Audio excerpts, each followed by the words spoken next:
다 함께 묵상 기도드림으로 2021년 두 번째 주일 예배를 하나님 앞에 올려드리겠습니다.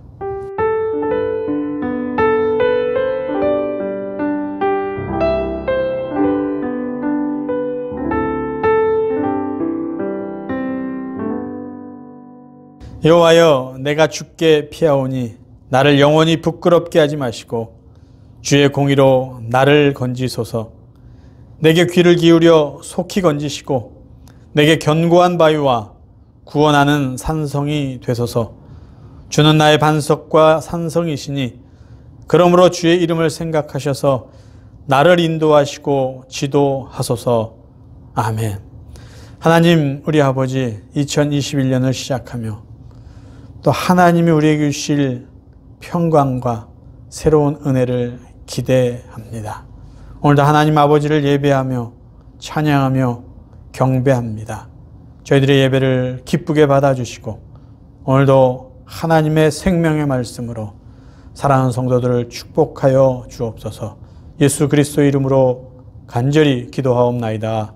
아멘.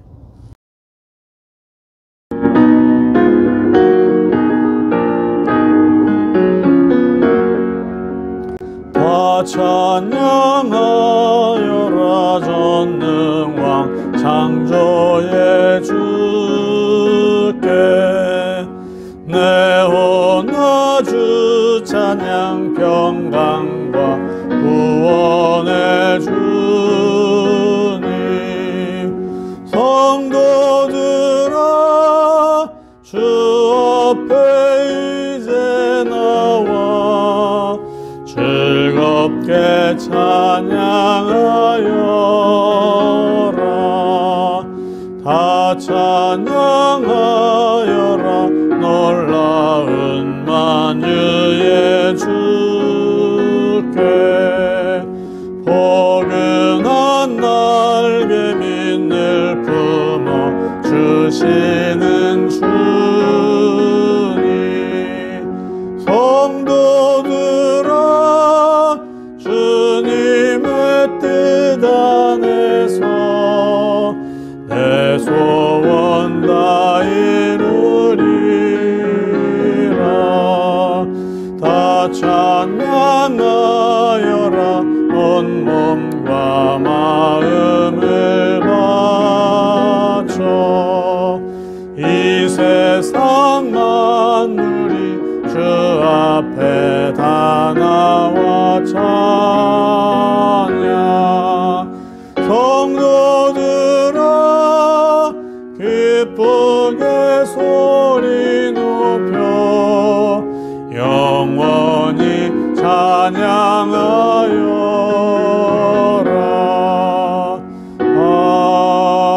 아멘.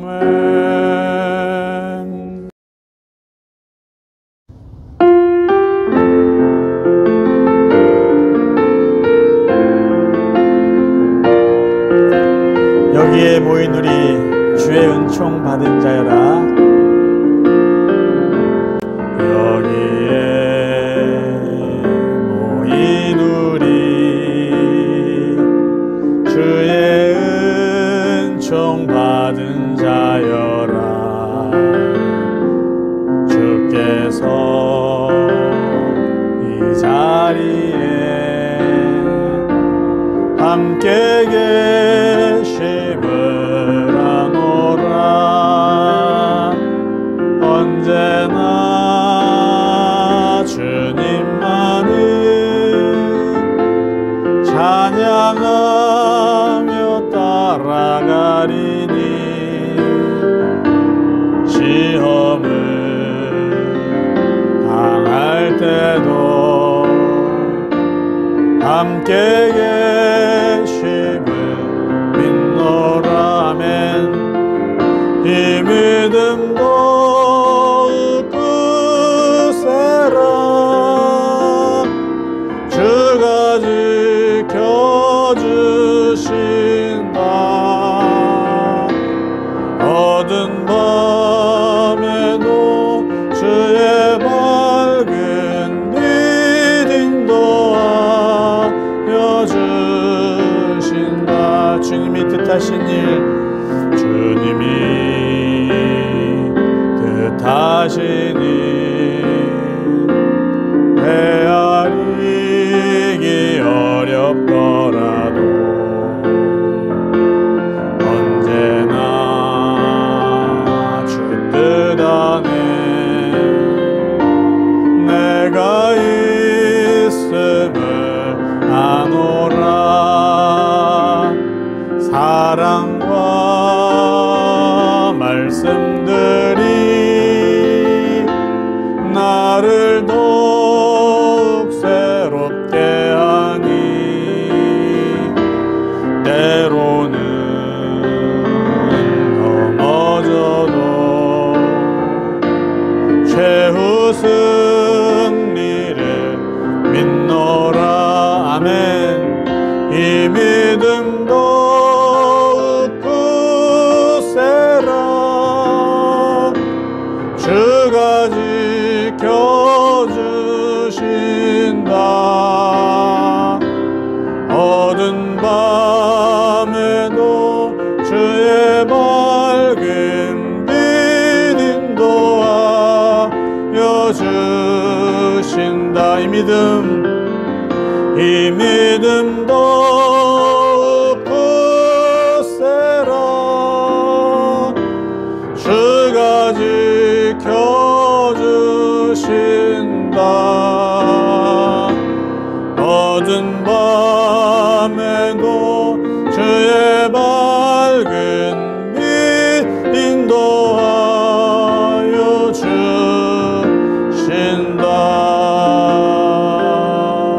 주신다. 아멘.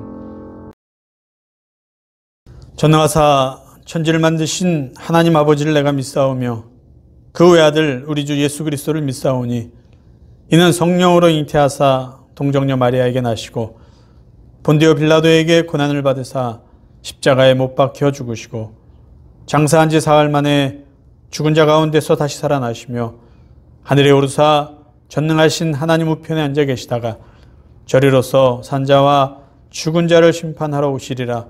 성령을 믿사오며 거룩한 공회와 성도가 서로 교통하는 것과 죄를 사하여 주신 것과 몸이 다히 사는 것과 영원히 사는 것을 믿사옵나이다. 아멘. 이제 강영화 장로님 저희를 대표해서 기도 인도해 주시겠습니다. 진리와 은혜가 풍성하시고 만복의 근원이 되시는 사랑의 하나님 아버지, 거룩한 주일 찬양과 기도로 주님을 맞이할 수 있는 믿음과 은혜 주심을 감사드립니다. 지난 한 주간도 주님의 사랑 안에서 무사히 지내게 하여 주시고 건강 지켜주심도 감사드립니다. 2021년도는 행동과 언행에 주의하며 남을 배려하고 사랑을 나누고 실천할 수 있는 한 해가 되도록 하여 주시고 주님의 십자가를 지고 찬양하며 기도에 힘쓰고 우리의 믿음이 날로 업그레이드 할 수 있도록 성령 주님께서 인도하여 주시옵기를 간절히 기도드립니다. 형제교회 교인들 각자의 형편에 맞게 기도하시는 제목들이 있을 줄 압니다. 올해는 기원하는 모든 일들이 이루어질 수 있도록 주님께서 간섭하여 주셔서 주님 은혜 안에 행복하고 평안한 삶을 누릴 수 있도록 각 가정을 축복하여 주시옵소서. 오늘은 선교 주일입니다. 오지에 나가 수고하시는 선교사님과 그 가족들을 지켜주시옵기를 기도드립니다. 저희들은 물질과 기도로 후원할 수 있는 믿음을 주시옵소서. 보내는 선교사 역할을 감당할 수 있도록 주님께서 인도하여 주시옵기를 기도드립니다. 형제교회 교인들 중 육체적, 정신적, 물질적으로 어려움을 겪는 교인들 성령 주님께서 특별히 임재하시어 치유하여 주시고 부족한 부분은 채워주시기를 간절히 기도드리옵나이다. 이 시간 담임 목사님 말씀 선포하실 때 성령님 함께하여 주시고 은혜와 사랑이 넘치는 시간 되게 하여 주시옵소서. 목사님과 가족들의 건강과 안전을 지켜주시옵기를 바라오며 우리 주 예수 그리스도 이름으로 감사하며 기도드리옵나이다. 아멘.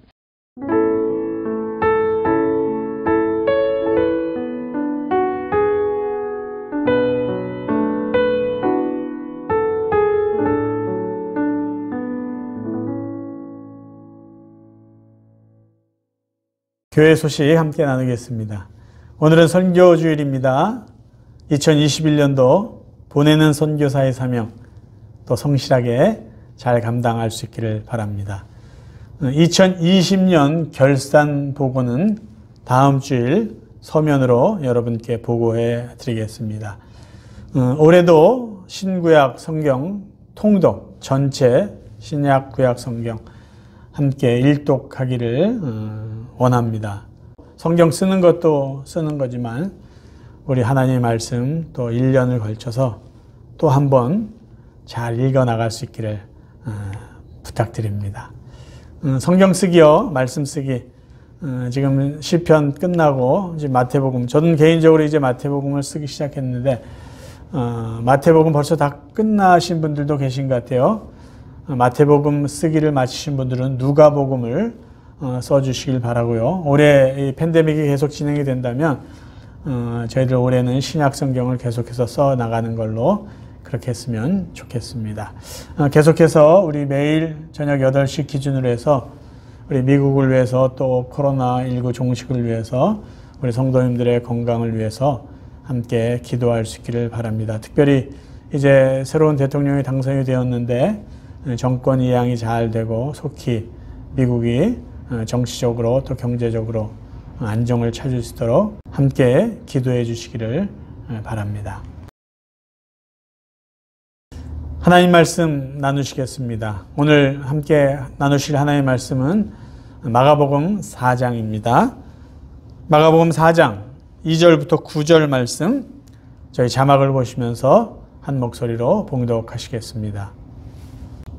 4장 2절입니다. 이에 예수께서 여러 가지를 비유로 가르치시더니 그 가르치시는 중에 저에게 이르시되 들으라 씨를 뿌리는 자가 뿌리러 나가서 뿌릴새 더러는 길가에 떨어짐에 새들이 와서 먹어버렸고 더러는 흙이 얇은 돌밭에 떨어짐에 흙이 깊지 아니하므로 곧 싹이 나오나 해가 돋은 후에 타져서 뿌리가 없으므로 말랐고 더러는 가시떨기에 떨어짐에 가시가 자라 기운을 막음으로 결실치 못하였고 더러는 좋은 땅에 떨어짐에 자라 무성하여 결실하였으니 30배와 60배와 100배가 되었느니라 하시고 또 이르시되 들을 귀 있는 자는 들으라 하시니라. 아멘. 오늘부터 마가복음 말씀 계속해서 전하려고 합니다. 오늘 저희들이 읽은 본문 말씀은 예수님께서 비유로 말씀하신 것인데 씨 뿌리는 자의 비유라고 말하는 말씀입니다. 이 비유의 말씀은요, 우리가 읽은 마가복음 4장뿐만 아니라 마태복음 13장에도 또 누가복음 8장에도 기록되어 있는 말씀입니다. 저는 오늘 이 비유의 말씀을 두 가지 관점으로 살펴보려고 합니다. 왜냐하면 한 가지 관점으로만 살펴보면은 그때 생길 수 있는 모순과 한계가 있기 때문에 두 가지의 관점으로 이 말씀을 읽고 또 해석하고 적용해 보기 원합니다. 첫 번째 관점은요, 씨를 뿌리는 농부의 관점에서 이 비유를 살펴보려고 합니다. 자, 씨를 뿌리는 농부의 입장에서 이 본문을 살펴보면은 살짝 이해가 가지 않는 부분이 있어요. 그것은 뭐냐면 농부가 씨를 뿌리는데 왜 길가에다 씨를 뿌리고요, 왜 돌밭에다 씨를 뿌리고 가시떨기에다가 씨를 뿌리느냐라는 것이죠. 당연히 농부가 씨를 뿌려서 열매를 얻기 원한다면요, 좋은 땅, 밭에다 씨를 뿌리는 것은 상식 아니겠습니까? 근데 오늘 본문을 보면은 이 씨를 뿌리는 자가 씨를 길가, 돌, 가시떨기에도 뿌렸다라고 나와 있어요. 자, 이 본문을 이해하기 위해서는요, 그 당시 예수님 당시에 팔레스틴 지역의 파종법을 이해할 필요가 있습니다. 그들의 파종법은 우리가 한국식으로 생각했을 때 씨를 뿌리는 파종법과 달랐습니다. 한국은요, 고랑과 이랑을 만들어 가지고 이랑에다가 구멍을 내서 거기다 씨를 뿌리죠. 그리고 흙을 덮어주는데, 이스라엘 지역에서는 어떻게 씨를 뿌리냐면 농부가 밭에 나가서 이렇게 손으로 이렇게 막 흙 뿌린다는 것이죠. 그래서 어떤 씨들은요, 밭에 떨어지기도 하지만 어떤 씨들은 길가에 떨어지고 돌밭에 떨어지기도 한다라는 것이에요. 자, 그럼 이런 그 시대의 파종법을 이해하고 본문을 한번 살펴봅니다. 자, 4개의 밭 중에, 사실 3개는 밭이라고 말할 수 없는데 어쨌든 4개의 장소에 뿌려진 씨들 중에 좋은 밭에 뿌려진 씨들만 열매를 맺게 됩니다. 그럼 여기서 제가 여러분께 질문을 드릴게요. 씨가 열매를 맺고 열매를 맺지 못한 그것은 누구의 책임일까요? 씨를 뿌린 농부에게 그 책임이 있을까요? 아니면 밭에 문제가 있는 것일까요? 당연히 씨가 열매 맺지 못한 것은요, 밭에 문제가 있는 게 아니라 농부에게 있습니다. 조금 전에 말씀드렸지만 4개의 장소는요, 3개는 밭이 아니거든요. 길가는 씨가 뿌리를 내리거나 열매를 맺을 수 없는 상황이에요. 돌밭도 마찬가지예요. 가시떨기가 있는 곳도 마찬가지예요. 그런데 굳이 농부가 그것에다가 씨를 뿌려놓고 열매 맺기를 기다린다. 그래서 열매를 맺지 못했기 때문에 그 밭을 탓할까요? 그 땅을 탓할까요? 그럴 수 없어요. 그런 데다가 씨를 뿌린 농부의 잘못이지, 그런 곳에서 열매를 맺지 못했다고 땅 자체를 탓할 그런 이유는 없다라는 것이죠. 가시, 떨기, 길가, 돌밭에서는요, 씨가 열매 맺지 못하는 것이 당연합니다. 그러면 이 비유를 통해서 농부의 관점에서, 그렇게 여기저기에 씨를 뿌린 그 농부의 관점에서 만약에 우리가 이렇게 적용을 한다면요, 그건 모순이 될 수 있어요. 어떻게 적용하냐? 여러분의 마음밭은 어떻습니까? 여러분의 마음밭은 길가입니까? 돌밭입니까? 가시떨기입니까? 여러분의 마음밭을 좋은 밭으로 바꿔서 열매를 맺어야 됩니다. 이렇게 해석하고 적용하는 것은 조금 모순이 될 수 있다는 거예요. 왜냐하면, 길가나 돌밭이나 가시떨기는요, 열매를 맺을 수 없는 상황이에요. 그러니까 그런 상황 속에서 열매 맺지 못한 것을 우리가 자책하거나 탓하고 좋은 밭을 만들어야 됩니다. 그렇게 이야기하는 것 자체가 무리가 있다라는 것이죠. 그럼 본문에서 예수님이 씨를 뿌리는 농부의 관점으로 이해할 때 무엇을 이야기하려고 했을까요? 자, 예수님이 이 본문을 통해서 말씀하시는 그곳에서 우리가 답을 한번 찾아볼 수 있다라는 것이에요. 처음에 예수님께서 이 씨 뿌리는 비유를 사람들과 제자들에게 말을 했을 때요, 사람들이 알아듣지 못했어요. 제자들도 알아듣지 못했어요. 그래서 나중에 예수님한테 조용히 주님 무슨 말인지 좀 설명해 주십시오라고 질문을 합니다. 자, 그게 오늘 저희들은 읽진 않았지만 마가복음 10절, 11절에 나와요. 제가 한번 읽어드릴게요. 예수께서 홀로 계실 때에 함께한 사람들이 12 제자와 더불어 그 비유들에 대하여 물으니 이르시되 하나님 나라의 비밀을 너에게는 주었으나 외인에게는 모든 것을 비유로 하나니. 예수님은요, 몇몇 사람들에게 뭐라고 말씀하시냐면 이 비유는 하나님 나라의 비밀을 알려주는 내용이다라는 것이에요. 그러면 예수님께서 이 비유를 통해서 말씀하시고자 하는 핵심은 뭐냐면 하나님께서 앞으로 이루실 하나님 나라의 미래의 모습이라는 겁니다. 자, 본문의 의미를 이 관점을 다시 한번 정리해 볼까요? 자, 예수님이 비유를 말씀하십니다. 씨는 하나님께서 이 땅에 심을 하나님의 나라 복음이죠. 그러니까 이 씨앗이 맺는 열매는 복음을 통해서 하나님의 나라가 세워진다라는 것이에요. 자, 그런데 이 복음이라는 씨가 열매 맺으려고 하는데 계속해서 실패를 합니다. 어떤 실패를 하는지 한번 봅니다. 자, 마가복음 4장 2절부터 9절에 있는 내용을 예수님이 다시 설명해 준 게 마가복음 4장 15절부터 20절이에요. 자, 첫 번째 예수님이 이렇게 해석합니다. 씨가 길가에 뿌려졌다는 것은 사람들이 말씀을 들을 때, 복음이라는 그 하나님 나라의 말씀을 들을 때 사단이 와서 그 마음에 뿌린 것을 빼앗아 간다라고 설명해 주고 있어요. 그것이 마가복음 4장 15절에 나와 있어요. 두 번째, 씨가 돌밭에 떨어졌다는 것은요, 사람이 그 복음의 메시지를 듣고 즉시 기쁨으로 받아요. 그런데 환난이나 핍박이 일어나면서 곧 그 말씀으로 인한 기쁨이 사라지고 신앙생활을 실족하게 된다는 것이에요. 그게 마가복음 4장 16절, 17절에 나와 있어요. 세 번째, 씨가 가시떨기에 뿌려졌다는 것은요, 세상 염려, 재물의 유혹 때문에 결국 결실치 못한다는 것으로 예수님이 설명을 해주고 있습니다. 마가복음 4장 18절, 19절에 나와 있어요. 하나님 나라의 복음이 세상의 염려나 유혹 때문에 제대로 자라고 하나님 나라로 완성되지 못한다는 것이에요. 다시 설명드리면요, 세상 사람들의 마음이 돌과 같이 굳어 있어요. 복음이 제대로 그 마음속에 심겨지지 못해요.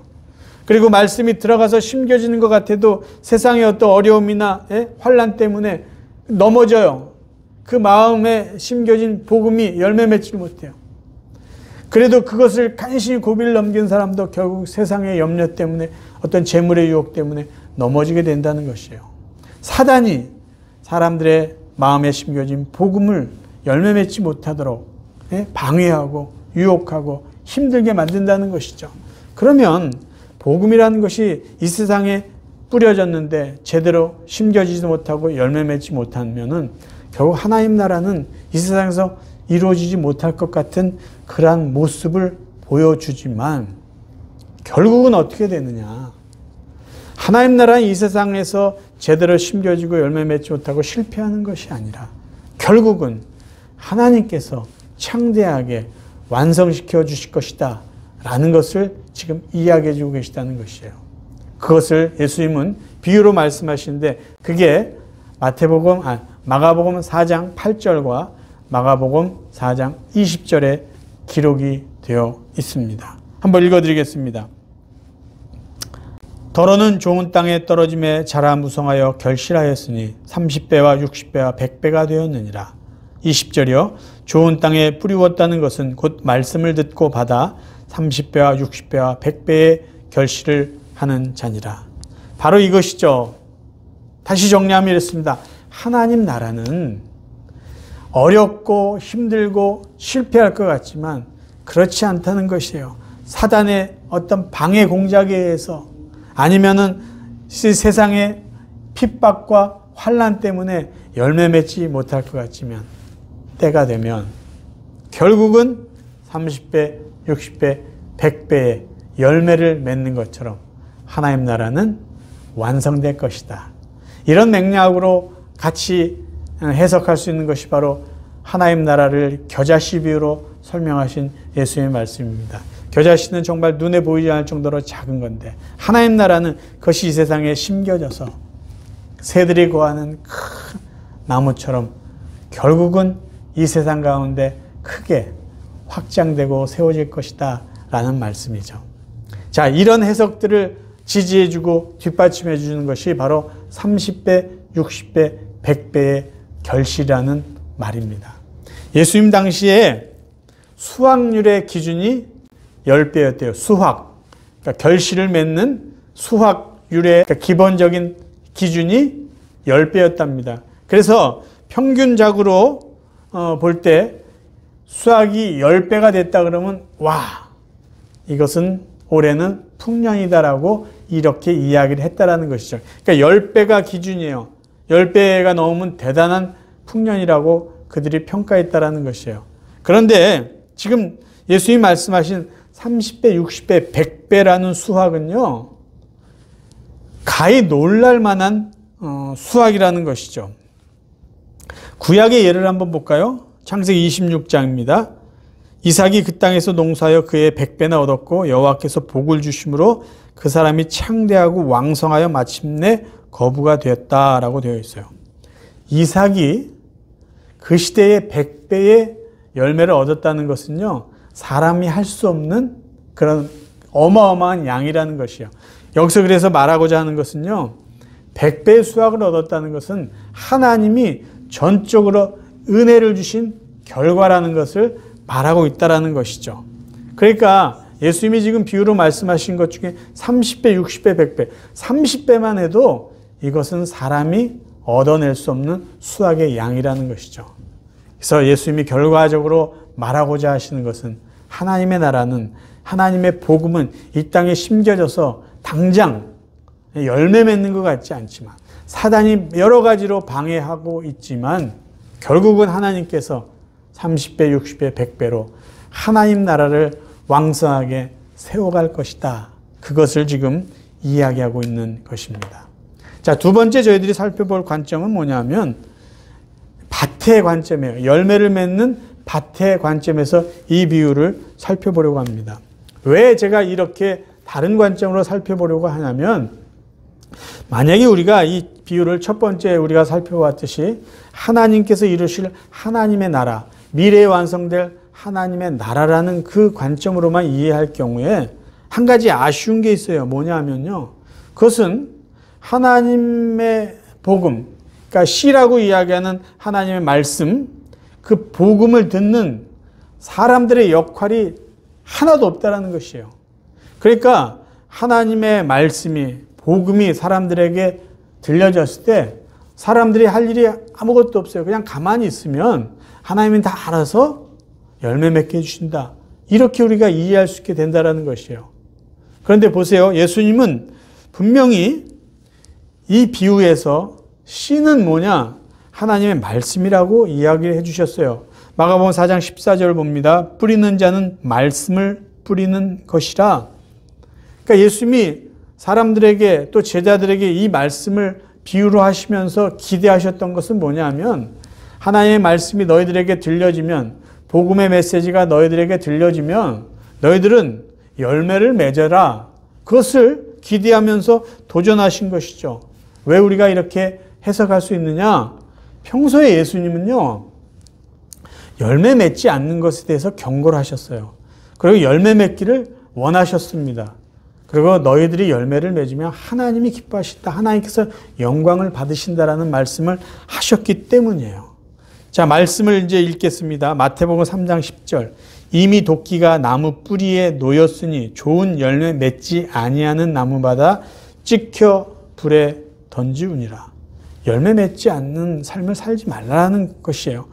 또 요한복음 15장 1절 2절을 읽습니다. 나는 참 포도나무요 내 아버지는 농부라. 물은 내게 붙어있어 열매를 맺지 아니하는 가지는 아버지께서 그것을 제거해 버리시고 무릇 열매를 맺는 가지는 더 열매를 맺게 하려 하여 그것을 깨끗하게 하시느니라. 여기서 조금 해석이 필요한데요. 2절에요. 열매를 맺지 아니하는 가지는 아버지께서 그것을 제거해 버리시고, 이 제거라는 말은요, 헬라어로 아이로라 그러는데 이것은 잘라버린다는 의미가 아니라 포도나무의 그 잎사귀들이 흙에 붙어 있고 땅에 붙어서 먼지가 잔뜩 묻어 있는 그 잎사귀들을 들어서 깨끗하게 해준다는 뜻이에요. 들어 올리다라는 의미가 있습니다. 자른다는 의미가 아니에요. 그리고 그 뒤에 더 열매를 맺게 하려 하여 그것을 깨끗하게 하시느니라. 이 깨끗한 것을 우리가 아는 대로 가지치기, 전지해 준다는 그런 의미입니다. 그리고 이제 요한복음 15장 8절에요. 너희가 열매를 많이 맺으면 내 아버지께서 영광을 받으실 것이요. 어쨌든 예수님은요, 우리에게 삶에 열매가 있기를 원하신다는 것이고, 그 열매는 곧 하나님께 영광이 된다라는 말씀하셨어요. 그리고 마태복음 7장 20절에 보면은 이러므로 그의 열매로 그들을 알리라 라고 말씀하십니다. 무엇이죠? 예수님은 우리들이요, 하나님 말씀을 듣고 삶 속에 열매를 맺기를 원하세요. 왜요? 그렇게 열매를 맺을 때 우리 자신이 누구인지, 하나님의 백성이고 하나님의 제자라는 것이 증명이 되고요. 우리의 열매를 통해서 하나님은 영광을 받으신다는 것이에요. 그래서 예수님께서 열매를 맺는 밭의 입장에서 우리에게 도전해 주시고 계신 말씀은 뭐냐면 우리가 하나님의 말씀을 듣고 복음을 우리 마음속에 받아서 열매를 맺는 것은 우리의 책임이라는 것이에요. 그러니까 첫 번째 관점을 봤을 땐 하나님께서 이루신 하나님 나라의 미래의 모습이라고 본다면 두 번째 관점으로 우리가 이해할 것은요. 복음이라는 말씀이 우리에게 심겨졌다면 우리 마음속으로 우리가 받아들인다면요. 우리의 삶을 통해서 그 말씀이 열매 맺게 해야 된다는 것이에요. 그것은 우리가 해야 될 우리의 사명이고 우리의 책임이라는 것이죠. 그것을 지금 예수님은 비유를 통해서 우리에게 말씀하시고 도전해 주시는 것이에요. 그러면 열매를 맺는 비결은 무엇일까요? 제가 이 본문을 이제 설교하기 위해서 이런저런 성경을 참고했는데 재미난 그 그림을 하나 봤어요. 뭐냐면 영어 성경에 NLT라는 버전이 있습니다. New Living Translation이에요. 그것을 그룹이라는 미국 그 출판사에서 만든 그 NLT라는 성경을 보면요. 재미난 그림으로 이 비유를 설명해 주고 있습니다. 뭐냐면 마음이라는 그 화분에 4개의 화분이 있는데 첫 번째 화분에는요. 돌을 잔뜩 집어넣고 거기다 씨를 담습니다. 두 번째 화분에는 자갈을 잔뜩 담고 거기다가 씨를 심어요. 세 번째 화분에는 나뭇가지를 심어놓고 거기다가 씨를 심어요. 그리고 네 번째 화분에는요. 그러니까 마음을 상징하는 화분이죠. 거기에는 좋은 흙을 놓고 씨를 심습니다. 그리고 거기에는 적당하게 물을 줍니다. 그리고 이렇게 질문하죠. 어느 화분에서 열매를 맺을까요? 그런 그림을 그려놓았어요. 그러니까 그 NLT 성경에서 이 본문을 어떻게 해석하고 있냐면요. 우리는 열매를 맺어야 된다는 거죠. 어떻게요? 마음속에 열매를 맺을 수 있는 그런 것들을 담아서 열매를 맺자. 그렇게 이제 해석을 하고 있어요. 예수님은 우리 삶 속에 열매를 맺는 비결을요. 아주 간단한 원리로 설명해 주셨습니다. 그게 바로 요한복음 15장에 나와 있어요. 같이 한번 읽어봅니다. 15장 4절. 내 안에 거하라 나도 너희 안에 거하리라. 가지가 포도나무에 붙어있지 아니하면 스스로 열매를 맺을 수 없음 같이 너희도 내 안에 있지 아니하면 그러하리라. 나는 포도나무여 너희는 가지라. 그가 내 안에 내가 그 안에 거하면 사람이 열매를 많이 맺나니 나를 떠나서는 너희가 아무것도 할 수 없습니다. 예수님이 말씀하신 열매 맺는 비결은요. 아주 단순하죠. 내 안에 붙어 있으라는 거예요. 자, 예수님 안에 거하고 우리가 예수님 안에 거하고 예수님 우리 안에 거하고 이렇게 붙어 있다라는 말은 무슨 이야기일까요? 그것은요. 계속해서 관계를 유지하라라는 것이죠. 계속해서 만나고 교제하라라는 말씀이에요. 여러분, 사람이 관계를 유지하고 교제하는 기본은 뭐냐면요. 일단 만나야 되고 대화를 나누는 겁니다. 바른 대화는요. 듣고 말하는 거죠. 이건 기본입니다. 그렇죠? 의사소통, 상호 간에 의사가 소통되는 것이 바른 대화의 모습입니다. 일방적으로 누군가 하면 이야기만 하고 일방적으로 듣기만 한다면 이것은 바른 대화의 모습이 아니죠. 그러니까 저희들이 예수님을 만나고 계속해서 어떤 교제를 유지하는 방법은요. 예수의 말씀을 듣고 우리의 생각들을 이야기하는 것이에요. 자, 그러면 듣는다는 것, 예수의 말씀을 듣는다는 것은 뭘까요? 과거나 현재나 변함없이 하나님께서 또 예수님께서 우리에게 말씀하시는 방법은요. 기록되어 있는 하나님의 말씀, 성경을 통해서입니다. 그러니까 저희들이 예수의 말씀을 듣는다, 하나의 말씀을 듣는다라는 것은요. 기록되어 있는 하나의 말씀, 성경을 읽는 것이에요. 그러니까 성경을 읽음으로 우리는 하나님의 말씀, 예수의 말씀을 듣는 것이죠. 그럼 우리가 말한다는 것은 뭘까요? 여러분 알듯이 기도하는 것이에요. 그러니까 우리의 생각과 우리의 관심과 어떤 우리의 필요들을 기도를 통해서 하나님께, 예수님께 말하는 것이죠. 그래서 하나님의 말씀을 통해서 예수님이 무엇을 원하시는지, 하나님이 무엇을 원하시는지 우리가 듣고, 그래서 말씀을 묵상하는 것, 그리고 우리가 우리의 생각과 우리의 기쁨이나 우리의 관심이나 우리의 염려들을 하나님 앞에 기도하는 것, 이것을 통해서 우리는 계속해서 하나님의 말씀을 듣고 우리의 생각을 말함으로 예수님과 교제하고 예수님 안에 붙어 있게 된다라는 것이에요. 그렇게 되면 어떤 일이 일어난다고요? 저절로 열매를 맺게 된다라는 것이에요. 그러면 우리가 주님 안에 계속해서 붙어 있을 때 저절로 맺혀지는 열매는 무엇일까요? 성경에서 말하는 열매는요, 대표적으로 갈라디아 5장과 베드로서 1장에서 우리가 찾아볼 수 있습니다. 갈라디아 5장은요, 우리가 잘 아는 말씀이에요. 성령의 열매입니다. 오직 성령의 열매는 사랑과 희락과 화평과 오래 참음과 자비와 양선과 충성과 온유와 절제니, 우리가 하나님의 말씀을 묵상하고 계속해서 하나님 앞에 기도하면요, 우리들의 삶에 사랑, 온유, 자비, 양선, 충성, 절제, 이런 것들이요 저절로 우리 삶 가운데 열매 맺게 된다라는 것이에요. 두 번째, 베드로서에서 말하고 있는 열매는요, 신성한 성품입니다. 여러분, 제가 말씀 읽어드릴 테니까 잘 읽어보세요. 베드로서 1장 4절부터입니다. 이로써 그 보배롭고 지극히 큰 약속을 우리에게 주사 이 약속으로 말미암아 너희가 정욕 때문에 세상에서 썩어질 것을 피하여 신성한 성품에 참여하는 자가 되게 하려 하셨느니라. 이 신성한 성품이 바로 열매라는 것이죠. 그러므로 너희가 더욱 힘써 너희 믿음의 덕을, 덕의 지식을, 지식의 절제를, 절제의 인내를, 인내의 경건을, 경건의 형제 우애를, 형제 우애의 사랑을 더하라. 이런 것이 너에게 있어 흡족한즉, 잘 들어보세요. 너희로 우리 주 예수 그리스도를 알기에 게으르지 않고 열매 없는 자가 되지 않게 하려니와. 자, 믿음, 덕, 지식, 절제, 인내, 경건, 형제 우애, 사랑, 이것이요 바로 열매라는 것이요. 그 열매는 뭐라고요? 신성한 성품이라고 베드로 사도는 말해주고 있습니다. 말씀을 정리하겠습니다.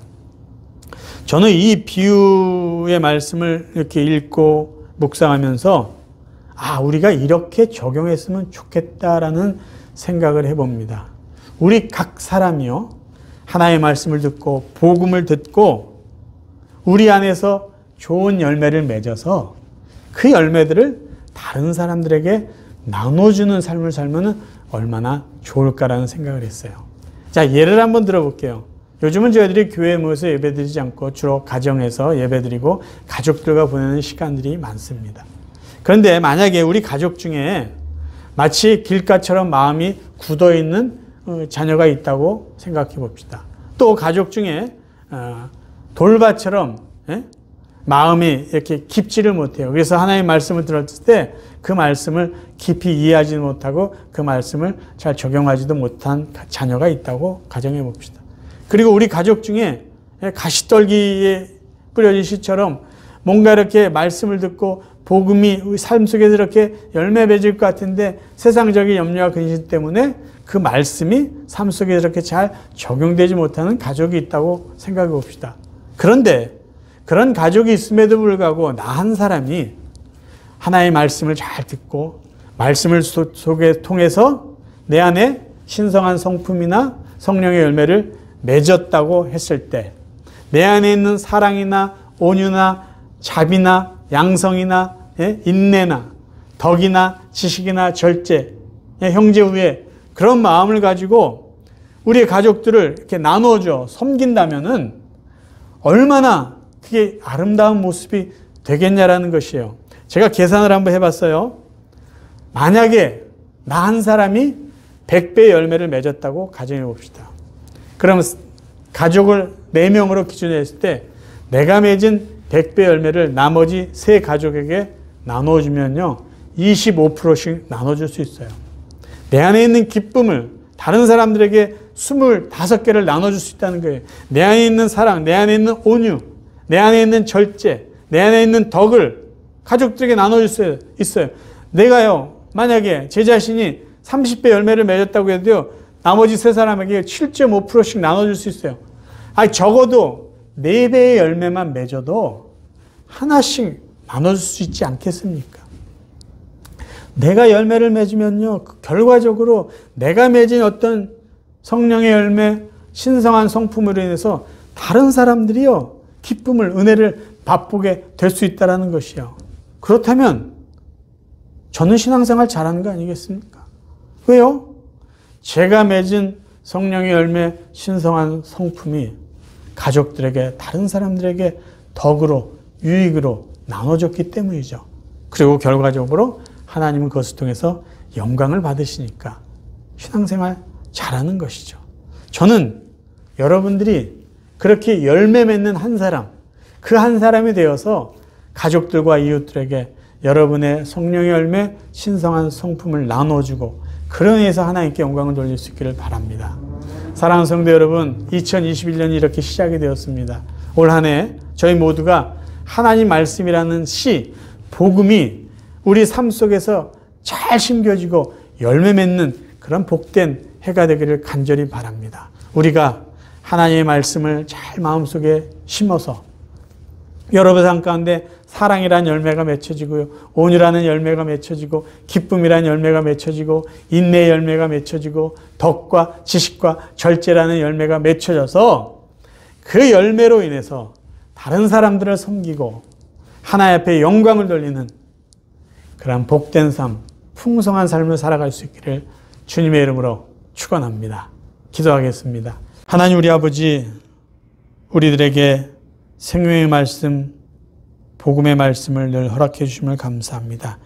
이제 저희들 남은 삶을 사는 동안 하나님의 말씀 더욱더 잘 묵상하고 깊이 깨달아 알게 해주시고, 또 늘 저희들 하나님 앞에 쉬지 않고 기도하여 주님 안에 거함으로 우리들의 남은 삶 가운데 성령의 열매, 신성한 성품이라는 아름다운 열매가 맺혀지게 하여 주옵소서. 그리고 그 열매를 통해서 다른 사람들에게 덕을 세우고 유익을 끼치며 하나님 앞에 영광 돌리며 살 수 있도록 우리 사랑하는 성도들을 말씀으로 축복하여 주옵소서. 예수 그리스도 이름으로 간절히 기도하옵나이다. 아멘.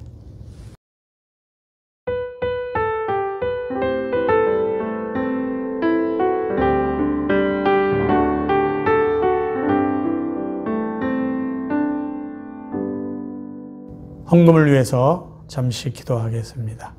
하나님, 오늘도 사랑하는 성도들 기도의 제목을 담아, 또 감사를 담아, 믿음을 담아 귀한 물질 하나님 앞에 바칩니다. 늘 기도하지만 우리 사랑하는 성도들 건강 지켜주시고 가정의 평강과 또 허락하신 자녀들을 축복하여 주시고 경영하는 모든 일터를 하나님 은혜 가운데 붙잡아 주옵소서. 귀한 물질입니다. 하나님 기쁘게 받아주시고 사랑하는 성도들 삶 가운데 때에 맞는 은혜로, 위로로, 평강으로 축복하여 주옵소서. 예수 그리스도 이름으로 감사하며 기도하옵나이다. 아멘.